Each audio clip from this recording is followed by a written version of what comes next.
Hindi ta magbantay sa tong visa niya, ma-overstay ta, kabayad ta, mapriso ta, paulion pagyud ta, ma-blacklist pagyud ta diri sa Thailand, di ba?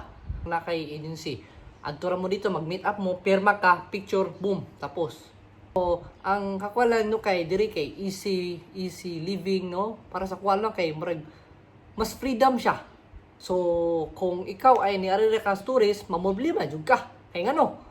Kinahanglan man nimo magkuha ng visa. Uy, hapit na ma-expired akong visa.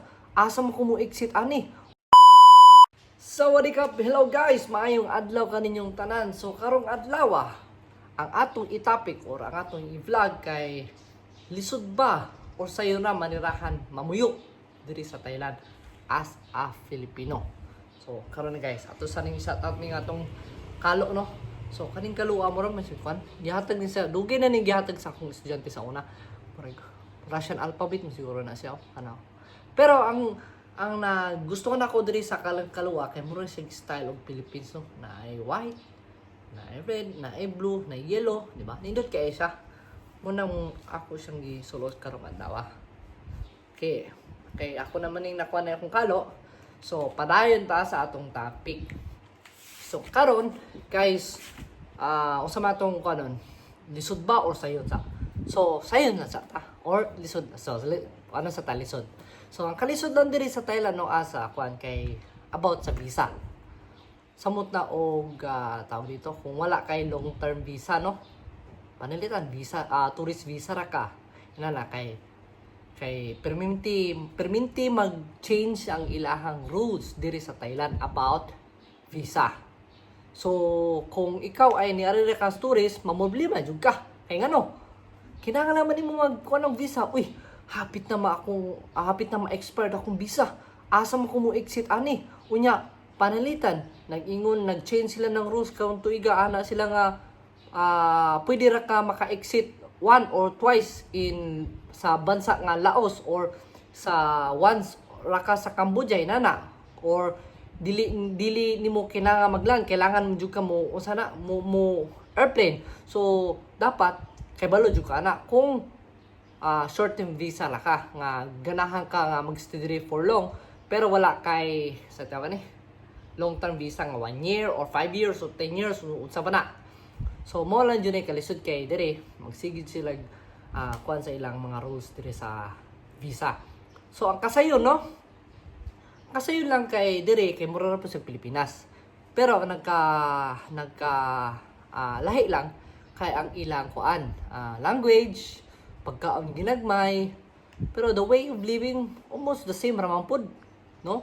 Kay diri 13 years ako wala pa koy nakuan naman po yung mga kanang mga ina na mga chismosa mga natural lang guna sa tong Pilipino naman noon, natural lang guna sa tong mga kapwa human no, human man gyud no, human. So naa na gina bisag asa pa ka sa kalibutan naa man gina kana mga sa marites na mo na siya na gina bisan pag-asa.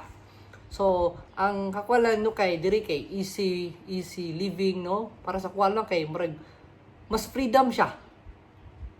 Kung ikumpara nako sa Pilipinas sa akong kinabuhi lang kay syempre bago ko ni ari diri sa Thailand, kuan mo ko 19 years old. So karon mag 33 na ko. So mag 13 years ako diri, 19 years. So almost hapit na ang kuan kay 19 years sa Pilipinas, 13 years ko diri sa. So 6 years na lang maano na mapantay nang akong pagka-gap sa stay the living in Thailand o living in Philippines. So karon ang akong nakuan kay siyempre 13 years kadaghanan akong experience diri no. So karon kay ang time mas relax siya. Hindi man yun nga relax pero mas on kay siguro sa kuana nila sa ilang tradition sa ilang kuano religion no, Buddhism no. Para sa kuan yung mga Thai mas sa tawag ni mas malambot ang puso. Malambot ang puso. Kuan na mo na ilang kuan no.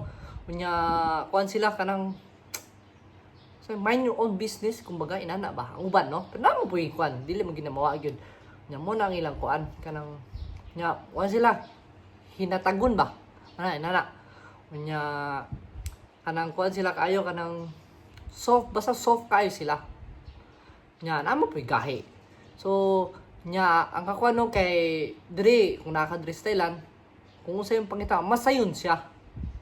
Nya kung about sa mga pagkaon, mga inana, masayon kit takan kay na maligya, barato ra pod. Unya diri kay siyempre na naman ko yung long term visa, nya na naman po ko yung working permit, so mas easy sa ko karon mo dili na nako siya usahay makuan ko kanang mairita ko gamay lang good. Most of this akong visa kanang dili sa ingon sa akong visa, ano siya 90 days report, kanang hapit na niya pagka busy ka kaayo kay kailangan magud nimo mag-report sa immigration every 90 days, no? So kung gamit i-visa karon kay marriage visa man yan, ampo ko working permit, pero wala na ako gigamit akong bahin sa visa sa working visa, no? Kay usa ko na lang mawa na akong work permit, ma-unemployed ko, di ba? Makuan siya kung sa tawag ni kanang dili na ako magamit akong working visa, wala na siya purpose, di ba? So karon ang ginamit akong marriage visa para in case na matanggal ko sa akong trabaho, napa ko'y visa, di ba? So masayon siya. Bisa pag nana ko'y working, bisag na ako'y marriage visa, nana po working permit, pag renewal na every year, sakit kaya po sa ulo. Kaya nga no, diri sa Thailand, kung mag-renew gani kag marriage visa nimo, restart na pud ka. Restart na pud ka kay tanang requirements sa imong gigamit katong pag-apply nimo, ikuha na pud nimo. So, karon para less hassle siya, nag-agency ko. Bayad ko nganom day. So sa hasul-hasulon para akong kaugalingan na mag-prepare ng mga requirements, di na kapoy na kayo. So, karon mo na akong gimo kay kung ikaw man process sa imong kuan, daghan kag ichiburitsi ang imong tax, imong sweldo mo nimo na kailangan details siya kaayo nya baga kay tong kuan nya pirmaha pa na nimo. So ang agency na ako nagpa-process ana. So usually ang kung ikaw mag-process sa imong kaugalingong visa sa Thailand, marriage visa is 1,900 baht. So di ba barato ra kayo? Pero lisod. Nya kung bayad ka sa agency, ang gibayaran ako is 20,000 baht. So dako-dako siya per year, di ba? Pero less hassle, dili na ako magsigigong na huna, dili na ako mag-prepare sa akong mga requirements. It takes time. Pero adto ko sa immigration, pirma ra ko kay mara man among buhaton mo na kay agency. Adto ra mo dito, mag-meet up mo, pirma ka, picture, boom, tapos. Medyo mahal siya pero less hassle.